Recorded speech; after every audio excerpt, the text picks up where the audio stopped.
J'aimerais aujourd'hui commencer par souligner que nous diffusons cet épisode depuis chez moi, à Montréal, sur le territoire traditionnel non cédé des Kanien'kehá:ka, le peuple Mohawk. Nous tenons à prendre le temps d'honorer nos communautés autochtones où que nous soyons et nous rappeler notre dette commune envers les premiers peuples du Canada. Donc, bonjour. Mon invité aujourd'hui, Jocelyn Doucet, PDG et cofondateur de Pyrowave, un pionnier de l'électrification des procédés chimiques de recyclage des plastiques à faible empreinte carbone. Je suis certaine qu'on va vraiment en apprendre beaucoup aujourd'hui. Jocelyn est un ingénieur chimique et un entrepreneur passionné par le développement et la commercialisation d'innovations en lien avec la transition de l'utilisation de nos ressources non renouvelables vers un modèle d'économie circulaire. Bonjour Jocelyn. Bonjour. Ça va bien aujourd'hui? Très bien, merci. Donc, Pyrowave, c'est un leader mondial de l'économie circulaire des plastiques et du recyclage, vraiment intéressant, du recyclage chimique en fait. Pyrowave utilise une technologie apparemment unique pour recycler les déchets plastiques des micro-ondes, de l'intérieur des micro-ondes. Oui, effectivement. Donc, l'enjeu des plastiques, c'est un enjeu mondial. Je pense qu'il n'y a pas des journées qu'on n'en entend pas parler. On voit des montagnes de plastique qui s'amoncellent un peu partout. Alors, c'est un projet qui a débuté il y a une dizaine d'années où on voulait finalement trouver une deuxième vie, une façon de donner une deuxième vie aux déchets plastiques. Et puis, effectivement, l'utilisation des micro-ondes, on s'est amusé avec des micro-ondes de maison au début. Et puis, effectivement, on a montré qu'on était capable de redonner une deuxième vie à ces déchets mal aimés. Si je comprends bien, dans le fond, vous êtes fondé sur la croyance que vous pouviez recycler les composantes des micro-ondes. C'est comme ça que ça partit? Les plastiques, il faut comprendre que c'est un assemblage de produits chimiques. Hein? Donc, quand on fait des plastiques, c'est un peu comme un collier de perles. On donne souvent cette image-là. Un collier de perles, c'est plusieurs perles attachées ensemble. Et puis, quand on a terminé d'utiliser le collier de perles puis qu'on veut faire quelque chose d'autre, ben l'approche que nous, on apporte, c'est une approche qu'on appelle de recyclage chimique. Donc, qu'est-ce qu'on fait? C'est qu'on va découper le collier pour récupérer les perles individuelles. Et une fois qu'on a les perles individuelles, ben, par la suite, on peut refaire des bracelets. C'est un peu la même analogie. Donc, les polymères, les plastiques, c'est une longue chaîne de molécules qu'on appelle des monomères. Et puis, ces monomères-là, ben, avec une technologie comme la nôtre, on est capable de couper les liens chimiques, de récupérer les monomères, les purifier pour les ramener à une forme identique à des monomères d'origine fossile, mais avec une empreinte carbone beaucoup plus faible. Et puis, ça, quand on réutilise un déchet, donc il y a un élément de circularité qui est super intéressant dans ces procédés-là.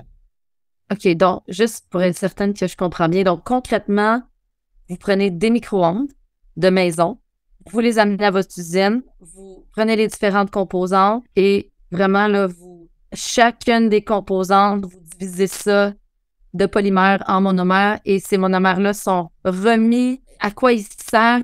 Qu'est-ce que vous faites? C'est quoi la finalité de ça? Bon, en fait, alors, pour revenir à l'exemple du micro-ondes de maison, donc on a commencé avec des micro-ondes comme ceux qu'on a dans la maison. Donc, c'est de là que ça a parti. Alors, on a parti avec des vrais micro-ondes petite échelle. Maintenant, ce qu'on fait dans notre usine, c'est des gros micro-ondes industriels. Donc, on utilise des puissances 1000 ou 10 000 fois plus grosses que des puissances qu'on a dans des micro-ondes de maison. Évidemment, on pourrait arriver à faire des quantités qui sont représentatives dans le domaine industriel. Mais à la fin de la journée, quand les gens alimentent, donc quand le procédé alimente le plastique dans notre système innovant qu'on a développé avec les micro-ondes, ce qui en sort, c'est un monomère qui est utilisé par l'industrie chimique. Donc, dans l'industrie chimique, il faut comprendre qu'il y a plusieurs, ce qu'on appelle des commodités chimiques. Le styrène en est un. Donc, nous, on travaille avec polystyrène pour donner du styrène. Donc, le styrène, c'est une commodité chimique super connue. Donc, qui sert à faire du polystyrène, mais aussi qui sert à faire toutes sortes de choses comme du caoutchouc synthétique. Qui sert aussi à faire ce qu'on appelle de l'ABS. Donc, par exemple, des petites briques Lego, c'est fait en ABS. Donc, c'est des morceaux de la chimie moderne qui servent à faire toutes sortes de produits utiles à haute valeur ajoutée dans le marché. Donc, dans le fond, au lieu que ces compagnies-là s'approvisionnent de nouveaux, en fait, produits chimiques ou de monomères ou peu importe comment, de composantes chimiques, ça vient là, de la post-utilisation, finalement. Vous vendez après utilisation. Donc, il y a fait de... Je ne sais pas si c'est clair ce que je... Oui, ben en fait, c'est super bien qu'on ait cette discussion-là parce que c'est le domaine de la chimie industrielle, c'est pas quelque chose qui est super connu du grand public. Donc, tu sais, de pouvoir en parler aujourd'hui, ça permet de prendre l'ampleur de l'impact de cette industrie. Les trois plus gros émetteurs de CO2, c'est d'abord la production d'acier, de ciment et de plastique. Donc, les plastiques, la production des plastiques, c'est un gros émetteur de gaz à effet de serre. Donc, d'être capable d'utiliser des ressources, déchets, pour être capable de faire des nouveaux produits qui servent à faire des plastiques, ça réduit de manière considérable les impacts CO2. Donc, d'une part, il y a ça. Puis après ça, il y a le deuxième service rendu, c'est on retire de la circulation des déchets qui autrement se ramasseraient soit à l'enfouissement, soit dans la nature ou à l'incinération. Donc, nous, dans le fond, on arrive avec une solution qui peut se mettre à l'échelle, qui permet de prendre un déchet, de le ramener sous une forme identique à ce qui est utilisé dans tout l'écosystème industriel chimique existant pour en faire des produits de qualité égale ou même supérieure à ce qui est fait avec des produits à plus haute empreinte carbone. Parce que dans le fond, c'est ça. En tout cas, moi, de ce que j'avais compris en étudiant un peu le plastique, c'est vraiment la production du plastique qui est la plus détrimentale, dans le fond, pour l'environnement. Là. C'est son début de vie, finalement. Donc là, il y a le début de vie qui est moindre parce qu'en fait, il y a un recyclage. Donc, vous êtes vraiment dans l'esprit d'économie circulaire. Peut-être nous expliquer un peu là, qu'est-ce que c'est l'économie circulaire et pourquoi c'est si important là, du point de vue des ESG. L'économie circulaire, il y a plusieurs personnes qui ont une définition différente, mais moi, j'aime bien me ramener à ce que la nature fait à la base. Hein. Quand on regarde la planète Terre, c'est un espace fermé. Hein. C'est-à-dire qu'il y a une quantité limitée de ressources. Puis, ce qu'on fait depuis des milliards d'années, au fond, c'est toujours utiliser les mêmes ressources. Donc, on utilise de la nourriture, on la consomme, on produit des déchets. Les déchets sont utilisés par d'autres micro-organismes pour aller faire d'autres structures cellulaires, des plantes, etc. Et puis tout ça, c'est possible grâce à quoi? Grâce à l'énergie du soleil. C'est le soleil qui alimente par son énergie gratuite, renouvelable, faible en carbone, toutes ces activités circulaires-là. Donc, dans le fond, on essaie de créer une symbiose industrielle pour dire, mais dans notre monde moderne à nous, on a toujours un petit peu extrait les matières, les utiliser, puis ça s'arrête là, mais il n'y a jamais eu de circularisation des matières. Ce qui fait qu'aujourd'hui, on consomme beaucoup d'énergie, on consomme beaucoup de ressources, mais on n'est jamais capable de les réintégrer dans l'écosystème industriel. Et aujourd'hui, on voit beaucoup d'innovations qui adressent ce problème-là, dans le sens où on ne peut pas continuer éternellement à extraire des ressources, puis ne pas les réutiliser ou les transformer en quelque chose qui peut être utilisé par un autre organisme industriel pour arriver à faire d'autres produits. Donc, nous, c'est l'approche qu'on a prise pour les plastiques. On le fait bien avec ce qu'on appelle le polystyrène. On est capable de prendre le polystyrène en fin de vie avec l'énergie renouvelable électrique et capable de ramener ça sous une forme utilisable par une autre industrie qui refait d'autres produits avec elle. Donc, on respecte un peu cette image d'écosystème naturel, mais on essaie de l'amener dans un écosystème industriel faible en carbone et efficace avec ses ressources. Fait que finalement, c'est de valoriser les déchets qui autrement seraient mis dans des dépotoirs ou qui n'ont aucune valeur, puis de les voir comme des ressources. Un peu comme la nature le fait. Exactement. Puis tu sais, c'est de dire aussi, il ne faut pas non plus, parce que souvent on entend que ça prend de l'énergie pour faire ça. Hein? Oui, c'est sûr, on prend des déchets. Nous, évidemment, notre procédé, il prend de l'électricité. Là, ça se fait pas gratuitement. Mais ce qu'on dit, c'est que c'est pas vraiment grave. En fait, c'est nécessaire de prendre de l'énergie pour réorganiser de la matière. La preuve, c'est que la nature le fait depuis des milliards d'années, sauf qu'elle le fait avec de l'énergie qui est renouvelable. Donc, ce qu'on dit, c'est pas grave de prendre de l'énergie pour réorganiser de la matière. Ce qui est important, c'est le type d'énergie qu'on utilise. On va être capable d'utiliser l'électricité et de manière indirecte, potentiellement utiliser du renouvelable. C'est quand même quelque chose qui est nouveau dans l'industrie chimique. L'industrie chimique utilise depuis longtemps des carburants fossiles. Donc, la façon que l'industrie chimique s'est développée depuis les années 1900, c'est qu'on utilise les sous-produits de l'extraction du brut pour alimenter des opérations unitaires qui permettent de tourner l'usine. Donc là, ce qu'on essaie de changer, c'est de dire, au lieu d'utiliser des carburants puis des produits carbonés pour faire tourner l'outil industriel, on peut faire mieux aujourd'hui. Puis je donnais souvent l'analogie du train à vapeur. Là. C'est ce que j'avais déjà fait dans une conférence. Je vous disais, pendant longtemps, on a utilisé le charbon, des machines à vapeur pour faire avancer les trains, mais aujourd'hui, c'est sûr qu'on utilise, c'est des trains électriques. Il a fallu amener un ensemble d'innovations pour arriver à être plus rapide, plus propre, plus efficace que d'essayer d'optimiser la locomotive à vapeur. Donc, il y a un avantage, en fait, à être situé au Québec parce que notre énergie provient de l'hydroélectricité. Effectivement. Donc, c'est sûr que ces technologies-là électriques, donc toute cette nouvelle génération de technologies électriques au service de la chimie, ça marche bien, ça a des meilleurs impacts environnementaux si on les déploie dans des secteurs où il y a de l'énergie faible en carbone. Donc, par exemple, nous, on fait des projets en France, donc c'est un parc nucléaire, donc il n'y a pas ou très peu d'émissions carbone par rapport à ça. Au Québec aussi, il y a effectivement l'hydroélectricité. Donc, les juridictions et des énergies faibles en carbone, c'est là où on a les meilleurs impacts au niveau des études de vie.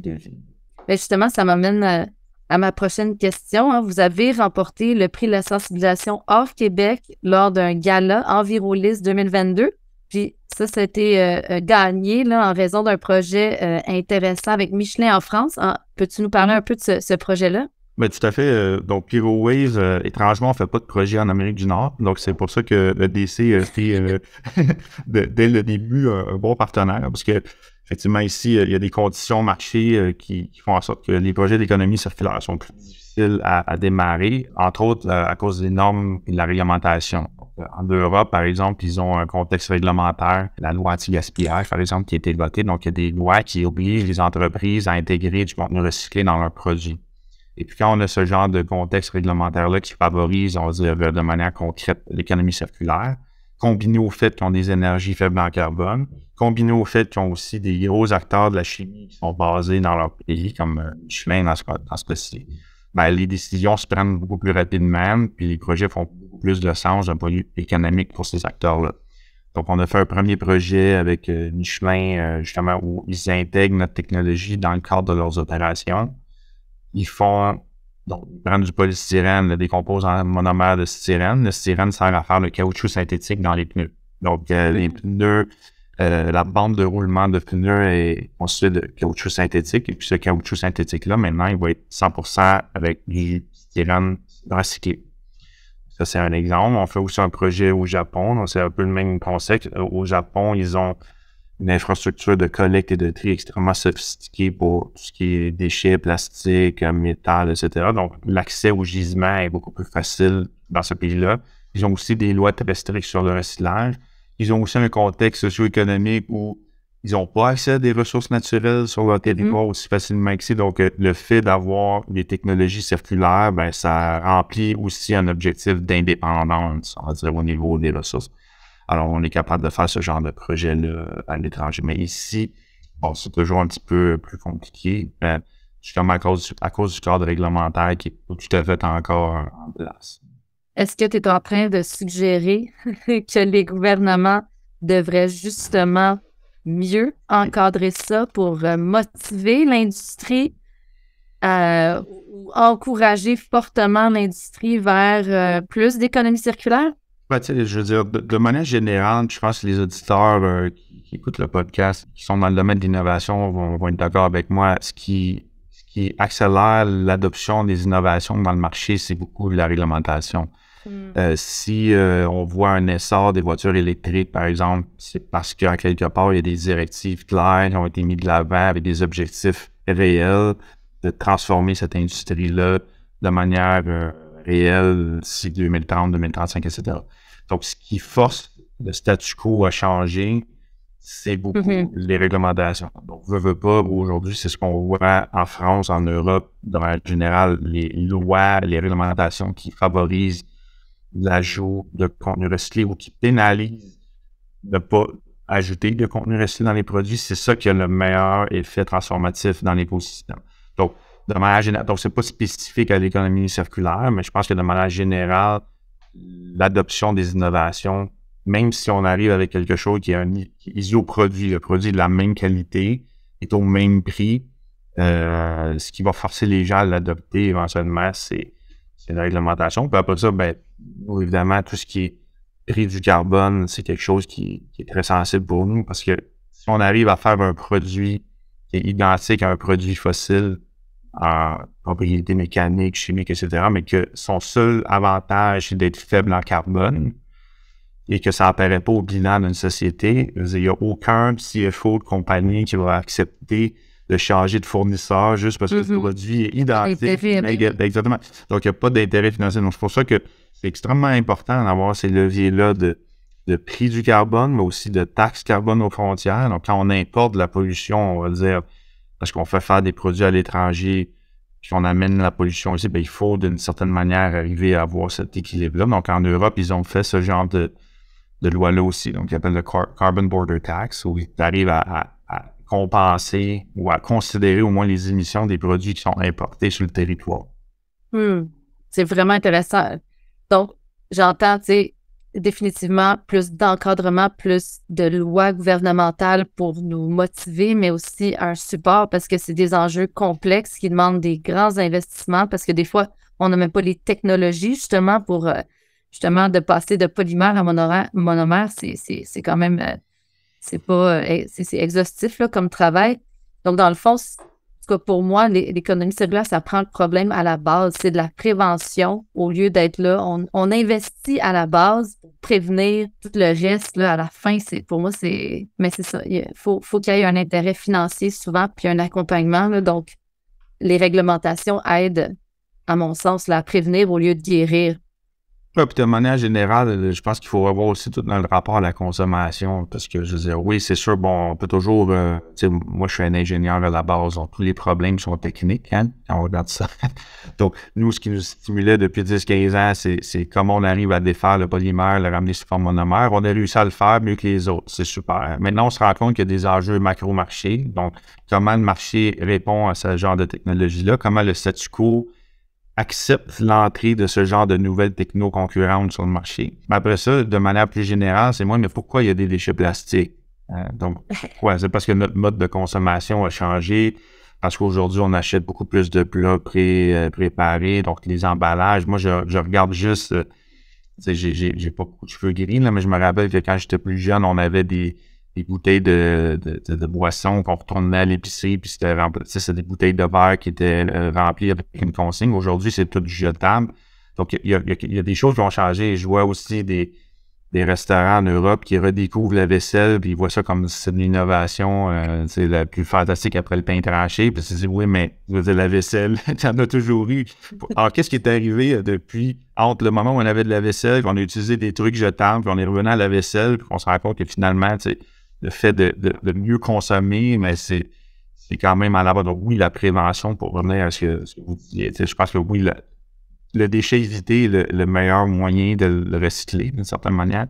L'électron ou l'énergie qui n'est pas consommée, c'est la meilleure façon de la consommer, mais effectivement, je pense que de manière plus philosophique, il y a tout le rapport à notre consommation qui est effectivement interpellé par les enjeux d'économie circulaire.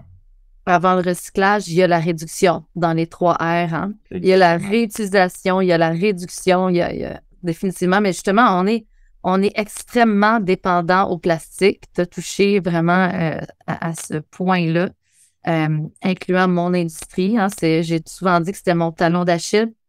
Puis, dans le fond, je me demande, bon, vous êtes dans ce recyclage-là de plastique, dans l'économie circulaire, mais comment Pirouette s'attaque là, à ce défi mondial de la consommation plastique?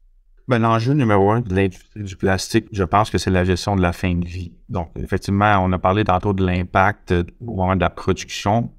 Donc, ça, c'est des impacts au niveau des émissions polluantes. Donc, quand on produit le plastique, effectivement, on utilise l'énergie qui est intensive en carbone, donc on émet de la pollution.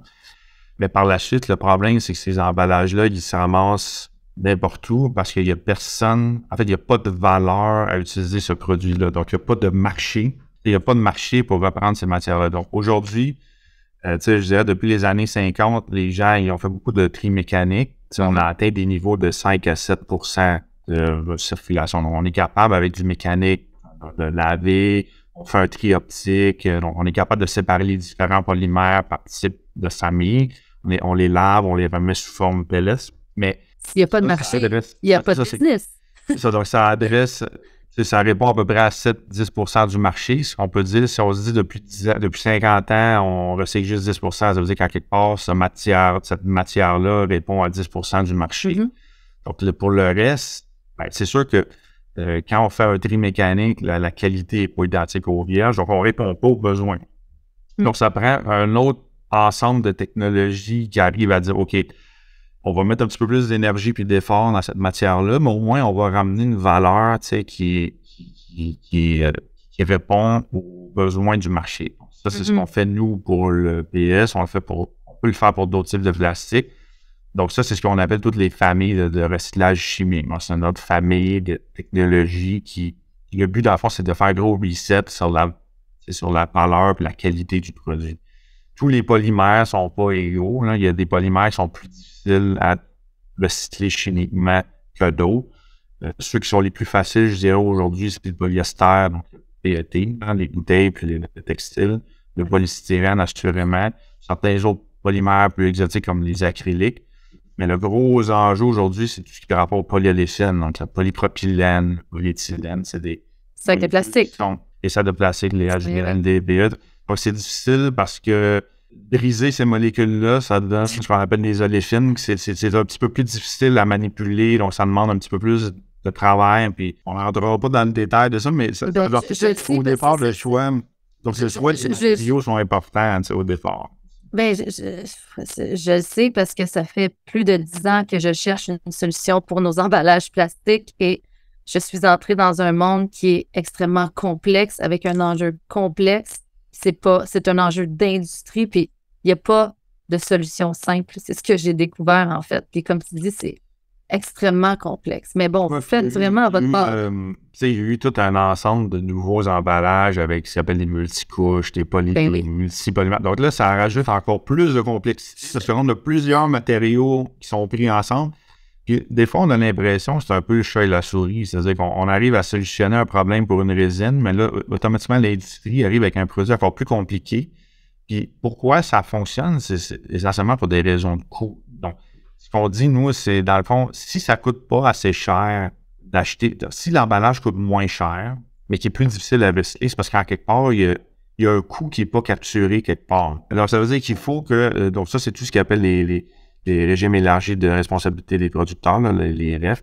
Il faut sensibiliser les gens qui mettent ces emballages-là dans le marché, éventuellement, à dire, il faut que vous preniez un peu vos responsabilités, parce que si à l'époque, vous aviez toute une logistique inverse pour ramener les bouteilles, laver les bouteilles, remettre les bouteilles sur de la production, remplir les bouteilles, puis vous avez décidé du jour au lendemain de mettre ça de côté puis d'aller dans du jetable, alors à quelque part, il y a un coût qui a été sauvé, mais qui n'a pas été remplacé à quelque part pour gérer la fin de vie de ces emballages-là. Donc, on a un petit peu vécu sur du temps emprunté pendant une trentaine d'années où on a envoyé tous les déchets dans la nature, puis là, on est pris que le problème.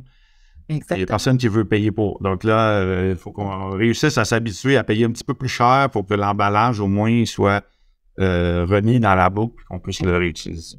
Tout à fait. C'est ça. C'est extrêmement complexe. Prévenir au lieu de guérir. On est encore dans cet esprit-là qui est très, très simple, mais on dirait que l'humain, des fois, on aime bien ça, guérir pour garder nos habitudes de vie. On ne peut pas faire abstraction, je m'excuse quand même de dire ces matières-là, ils ont quand même une fonction puis ils ont quand même des avantages. Donc, c'est sûr qu'on peut éviter le plus qu'on peut, mais après ça, il y a quand même une valeur d'utiliser ces produits dans certaines applications. Mais ce qu'on dit, c'est peut-être pour ce qui n'est pas nécessaire de l'éviter, mais pour ce qui est nécessaire, il faut trouver des solutions pour être capable de les circulariser après. Très d'accord. Donc, PyroWave est devenu un leader national bien établi dans l'économie circulaire des plastiques, mais EDC, je crois, vous aider à passer à l'étape suivante. Est-ce qu'il y a des partenaires commerciaux ou des programmes qui ont eu un impact là, sur la capacité de PyroWave à accroître ses ventes à l'international? Parce que, dans le fond, tu disais tantôt que votre industrie est à l'international. Oui, 100% de nos ventes sont à l'international, donc on ne fait pas de business, on va dire, local. Comment, EDC nous a beaucoup aidé sur plusieurs fronts. Évidemment, ils ont mis en contact avec des gens clés dans l'écosystème de financement, d'une part. Donc, là, on est issu quand même de plusieurs organisations gouvernementales qu'ils ont financées là, pour arriver à développer ce genre de technologie-là sur 10 ans. Ça prend de l'argent gouvernemental, là, donc c'est pas ça se fait pas tout seul. Mais EDC, par la suite, ils nous ont mis en contact avec des investisseurs privés, entre autres, là, qui ont permis de financer l'entreprise. Mais aussi, effectivement, il y a d'autres services comme les délégués commerciaux du gouvernement qui nous ont permis d'explorer, au moins dans une phase initiale, là, les différentes opportunités sur différents marchés. EDC, bon, moi j'ai une histoire particulière avec eux parce qu'ils m'ont sauvé plusieurs fois de problèmes de cash flow. Donc, à certains moments, on avait des commandes, on n'avait pas l'argent pour financer la commande. Donc, ils ont, avec leurs différents outils, ils ont permis de nous donner l'argent, donc vraiment d'avoir les commandes, de garantir aussi certains comptes clients. Donc ça, c'est sûr que quand on est une petite entreprise, d'aller chercher ce genre de garantie, là, ça peut nous aider au départ. Là, parce qu'on fait toute la différence. On peut se ramasser, surtout quand on fait affaire avec des entreprises qui sont de l'autre bord de la planète, Oui. de ce genre de services qui peuvent éviter des sérieux problèmes. Donc, du support financier et des délégués commerciaux là, pour évaluer les opportunités de marché à l'extérieur. Donc, à quoi ressemble aujourd'hui votre stratégie d'exportation? C'est quoi les marchés où vous êtes présents? Où est-ce que vous voulez aller là, justement à l'international? Puis, est-ce que vous avez des objectifs aussi nationaux? Ben, notre stratégie internationale, c'est sûr que nous, ce qui détermine nos marchés cibles, essentiellement, c'est 3 critères. On en a parlé brièvement plus tôt, là, mais c'est est-ce qu'il y a des infrastructures? Est-ce que la matière première est disponible? Est-ce qu'elle est suffisamment organisée pour être utilisable par nos technologies? Deuxièmement, est-ce qu'il y a des réglementations qui favorisent plus notre technologie que d'autres technologies? Puis ça, est-ce qu'il y a des acteurs de la chaîne de valeur présents qui peuvent bénéficier de notre techno? Donc, aujourd'hui, là, nos marchés cibles, c'est vraiment l'Europe, le Japon, la Corée du Sud. C'est des marchés où il y a du gisement, il y a des réglementations et il y a tous les gros joueurs de la chimie qui sont présents. Et puis après ça, ben pour tout ce qui est attaqué, le segment asiatique, ben une fois qu'on travaille avec des gens, Japon, Corée du Sud, ben ces gens-là, après ça, ont déjà aussi une empreinte assez extensive en Asie. Donc, c'est un petit peu comme ça qu'on va déployer. En fait, c'est comme ça que je le vois là, pour rentrer plus profondément en Asie. Le Canada, ben, je pense, avec tout le leadership qui est pris au niveau des chartes plastiques, je pense que c'est un bon début. Maintenant, on commence à voir, par exemple, aux États-Unis, un mouvement plus sérieux parce qu'effectivement, il y a des directives qui deviennent de plus en plus claires. Donc, le gouvernement Biden a émis certaines directives sur certains plastiques. Donc là, tout d'un coup, dans les 6-8 derniers mois, il y a eu beaucoup de demandes pour faire des projets ou enfin faire des phases d'études.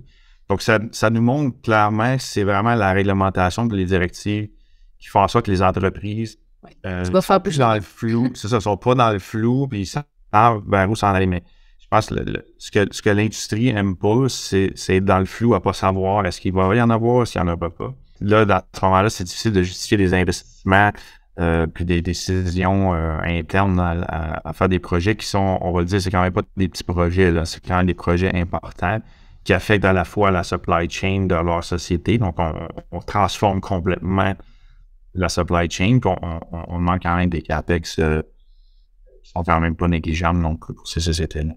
Donc, ce que tu dis finalement, c'est que la réglementation, pour vous, c'est un levier stratégique pour accélérer le passage à une économie circulaire. C'est un des éléments motivateurs pour l'industrie. Oui, parce que comme je me disais, la complexité, tout le monde parle d'économie circulaire, on fait un beau rond, c'est facile. Le problème, c'est que les gens à bout de chaîne n'ont jamais fait affaire avec les gens au début de la chaîne. Donc, les gens de déchets n'ont jamais vendu à l'industrie chimique. Donc, on arrive avec des choses qu'on voit, nous, par exemple, faire juste une spécification de produit.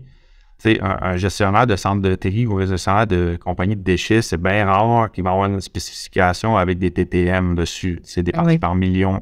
Donc, eux, c'est des pourcentages de contaminants. Mais l'industrie chimique dit non, mais nous, on veut tel ppm de tel contaminant. Puis là, donc, c'est quand même un gros clash de culture d'arriver à faire parler des gens à bout de chaîne avec des gens au début de la chaîne. Donc, c'est pas facile. Donc, ça demande des efforts considérables. Donc, avant d'investir du temps et de l'argent à faire ça, les entreprises veulent être sûres que c'est ça qui va arriver. Donc, la visibilité sur la réglementation puis les règles du jeu claires pour la suite des choses, je pense que c'est la solution, c'est les conditions gagnantes pour mettre en place des filières innovantes comme l'économie circulaire. Mais tu as touché à un point très important. Il faut que toutes les parties prenantes se parlent.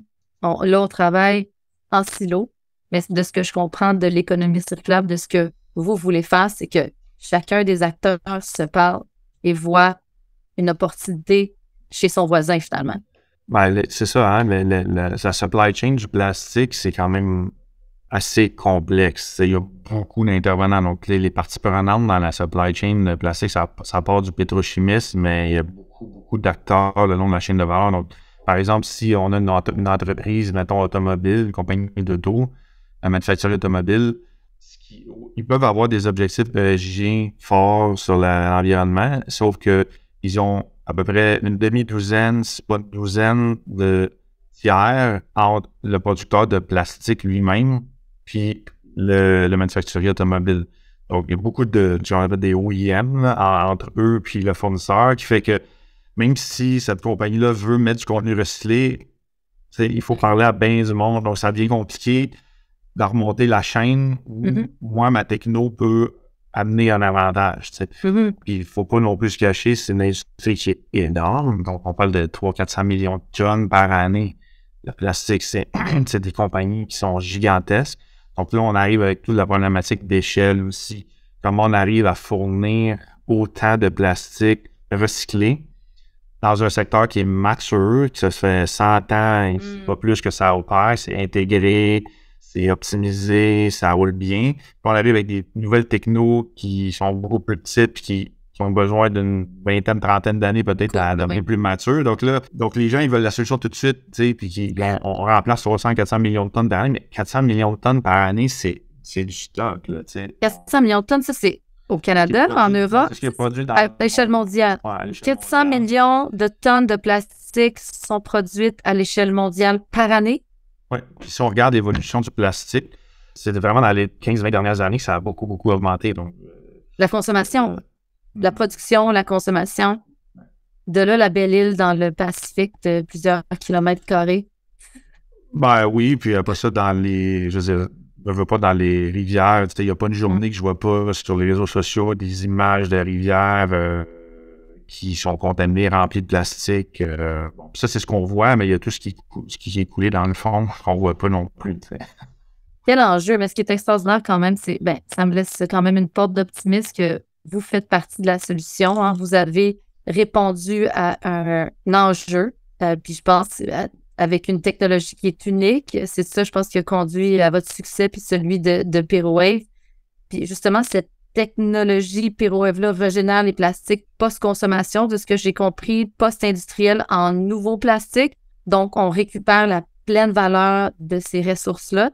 Ça a été un voyage de 10 ans pour vous, du laboratoire jusqu'au stade de commercialisation. Qu'est-ce que tu as appris en cours de route? Qu'est-ce que tu as appris? J'ai appris beaucoup de choses, on en a pas assez pour de... Ben, d'abord, la technique, c'est une chose. En fait, ce que j'ai appris, c'est que les problèmes sont pas juste techniques. En fait, la technique, c'est ce qui rend possible le business. C'est sûr que si on a une technologie qui fonctionne pas, c'est difficile. Mais après ça, quand on arrive avec des technologies nouvelles, il y a tout l'environnement d'affaires autour qui va changer. Donc, le jour où tu arrives avec une nouvelle techno, l'affaire qu'on voit maintenant, c'est que le marché s'adapte. Que le marché change, le marché bouge. Donc, il faut être prêt à ça. Là. Quand on met une goutte d'eau dans l'eau, là, ben, il y a une petite vague qui est faite quand même. Donc, ça a un effet. Aussi, l'autre chose que j'ai appris, c'est qu'il faut bien s'entourer. Ça a l'air d'un classique, mais c'est vrai. Si on est bien entouré, moi, je dis une bonne gouvernance, ça commence avec les bons actionnaires. Donc, si on a des bons actionnaires qui comprennent exactement les enjeux, les difficultés, que ça va être long, ce sera pas un easy ride, là, il va y avoir des difficultés. Ben, on part sur des fondations qui sont beaucoup plus solides. Ces gens-là sont capables de remettre du capital quand c'est le temps parce qu'ils croient à la mission, ils croient au projet. Puis surtout, on les a embarqués avec des représentations qui sont vraies. Donc moi, c'est sûr que ça a été difficile de trouver des investisseurs au début parce que c'est sûr que à l'époque, il y avait plein d'autres trucs vraiment intéressants qui étaient très à la mode, mais d'autres plastiques, c'était pas vraiment en mode là, dans ce temps-là. Mais on a réussi à quand même convaincre des gens qui voyaient que c'était important le problème, qu'il fallait le régler. Donc je pense que ça bien s'entourer, là, c'est sûr que c'est garant de que ça peut pas nuire. C'est certain. Puis au niveau, pas juste au niveau de son équipe immédiate, mais comme tu l'as dit, au niveau de ses actionnaires, au niveau de sa gouvernance, d'avoir un fit au niveau de la culture et de la mission.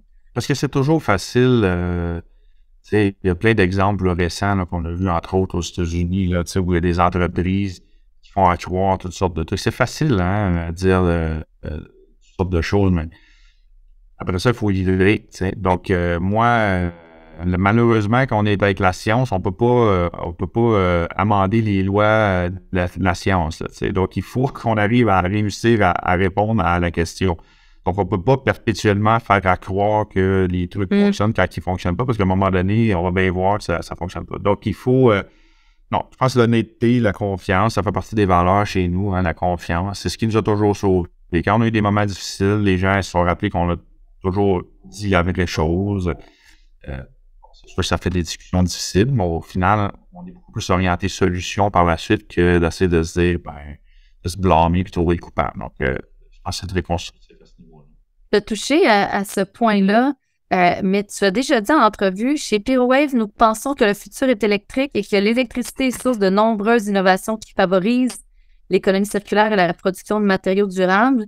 Tu as touché à ce point-là tantôt, mais pourquoi l'électrification est aussi importante là, pour l'économie circulaire? L'électrification, c'est pas compliqué, c'est la manière d'utiliser de l'énergie qui est faible en carbone, renouvelable. C'est d'utiliser l'électricité ou l'électron, ce qui est généré par la production d'électricité, c'est ça qui permet de s'affranchir de la combustion de produits fossiles. Donc, dès qu'on est capable d'avoir des technologies électriques, ça veut dire qu'on peut s'accrocher à un électron qui est renouvelable. Aujourd'hui, c'était le cas dans le transport, on parle beaucoup d'électrification des transports. Au fond, c'est quoi qu'on fait? Oui, c'est sûr qu'on peut recharger notre batterie avec de l'électricité faite par une centrale au charbon, mais à terme, c'est pas ça l'idée. L'idée, c'est qu'on soit capable d'utiliser une éolienne ou un panneau solaire, etc. Par contre, on peut pas recharger une voiture, on peut pas faire le plein d'une voiture à essence avec une éolienne, quand ça marche pas. Donc, c'est pour ça qu'en utilisant des technologies qui permettent d'opérer avec l'énergie électrique, on est capable de directement se connecter à une éolienne ou à un panneau solaire, puis de le mettre au service de ce qu'on veut faire avec. Maintenant, faire les matériaux, comme j'ai dit, il y a quand même les 3 plus importants matériaux qu'on utilise, c'est les plus impactants au niveau de l'environnement, l'acier, le ciment, le plastique. Ce sont des procédés thermiques. C'est des procédés qui brûlent la matière pour arriver à mettre en forme les matériaux. Donc, si on n'est pas capable de transformer cette industrie-là puis d'arriver à utiliser l'électricité pour faire la même chose, on ne sera jamais capable de réduire les émissions de ces secteurs-là qui sont extrêmement impactants. Donc, oui, à l'échelle individuelle, on ne voit pas vraiment l'impact, mais quand on regarde un point de vue macroscopique au niveau de la Terre, c'est quand même la production de ces matériaux-là qui sont les plus impactables aujourd'hui. Donc, il faut qu'on arrive avec des nouvelles solutions qui permettent d'utiliser, un peu comme la plante avec le soleil, qu'on soit capable d'utiliser de l'énergie gratuite, en tout cas faible en carbone, pour arriver à remettre en forme les matériaux dans un cycle, on va dire, quasiment infini. Tu as touché à ça aussi tantôt. Tu disais que bien s'entourer, c'était un des éléments clés là, dans ton parcours. Est-ce que tu aurais d'autres conseils à donner aux entrepreneurs qui débutent, qui veulent exporter, surtout dans une industrie comme ça, on s'entend, là, la barrière à l'entrée est quand même assez haute. Hein, quel conseil tu donnerais? Moi, j'avais déjà, dans un panel EDC, j'avais déjà vu cette question-là, puis je vais redonner la même réponse que j'avais trouvée sur le fly. De travailler sur un problème important, je pense que c'est un bon point de départ. Ce que je veux dire par là, c'est que moi, à la blague, je pense que j'ai dit j'ai fait faillite. J'ai quasiment fait faillite une demi-douzaine, c'est pas une douzaine de fois. Quand on est entrepreneur, on est toujours, au début surtout, on est toujours en train de courir après l'argent pour faire la prochaine veille. Donc, à un moment donné, je me suis dit, mais il y a des investisseurs qui sont venus me voir, puis quand on était vraiment sur le bord de mourir, là, ils disaient, c'est important ce que tu fais. Faut qu'il y ait des gens comme toi qui travaillent là-dessus, fait qu'on va t'aider. Puis je pense que c'est ça. Quand tu travailles sur quelque chose qui est important, on peut définir important de plein de manières, là, mais moi, je pense que l'environnement et sa protection, c'est important.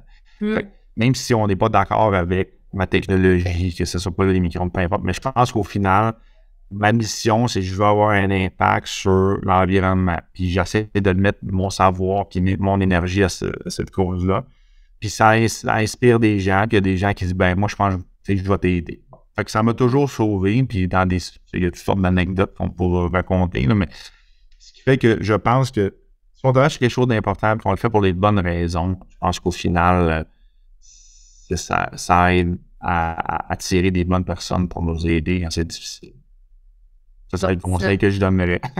Ben oui, dans le fond, c'est un sujet qui te passionne, puis comme tu dis, au niveau macro, qui est important. L'enjeu, il est important. Puis si on n'est pas passionné à travers le parcours, il y a des hauts, il y a des bas, il y a des moments extrêmement difficiles. Puis si on n'a pas, comme tu dis, ce feu-là à l'intérieur de vouloir changer les choses, c'est dur des fois là, au quotidien de passer là, les moments plus difficiles. Mais puis, ouais, il y a quelqu'un qui disait, c'est pas Confucius qui disait, travaille dans ce qui te passionne, tu n'auras pas à travailler un jour de ta vie. C'est un peu ça, finalement. Ben, on travaille un peu quand même. Légèrement. Mais merci en tout cas de faire partie de la solution. J'ai sincèrement hâte de voir les réglementations arriver ici en Amérique du Nord pour un peu changer le paradigme puis le statu quo qui existe là, pour l'utilisation de nos ressources puis motiver l'économie circulaire de toute industrie. Je pense qu'on a tous à gagner en tant qu'individu puis en tant que société. Merci vraiment. Dans l'exploration du secteur canadien des technologies propres, Michael Borish, analyste principal de DSI, examine en profondeur le secteur canadien des technologies environnementales et propres, ECT, et compare les volumes d'exportation des biens et des services canadiens en matière de technologies propres, met en évidence les principales industries durables et offre un aperçu des principaux domaines de croissance et des défis pour les exportateurs canadiens. Comme on prévoit que le marché mondial dépassera 2,5 billions de dollars américains d'ici la fin 2022, les entreprises canadiennes de technologie propre doivent se tourner vers l'étranger pour trouver des occasions de prendre de l'expansion et de réaliser leur potentiel. Bien que l'industrie soit prête à croître, sa force à long terme dépend des ventes à l'exportation, comme on l'a vu aujourd'hui. Exportation et Développement Canada met en œuvre sa stratégie en matière de technologie propre depuis plus de 10 ans et grâce à cette expérience, est devenu l'un des principaux bailleurs de fonds et leader d'opinion de l'écosystème des technologies propres. Au cours de la dernière décennie, nous avons appuyé des exportations de technologies propres d'une valeur de plus de 20 milliards de dollars canadiens pour plus de 300 entreprises canadiennes. Je pense dont PyroWave en fait partie, leur permettant ainsi de se lancer sur les marchés internationaux et d'avoir un impact sur le monde. Donc, lisez le rapport de DC pour en savoir plus sur les tendances mondiales et sur la façon dont le gouvernement du Canada prévoit d'atteindre son objectif de 20 milliards de dollars en exportation de technologies propres d'ici 2025. Le monde en a besoin. Merci énormément, Jocelyn, PyroWave, pour ce que vous faites et comment vous faites. Merci à vous. Bonne journée.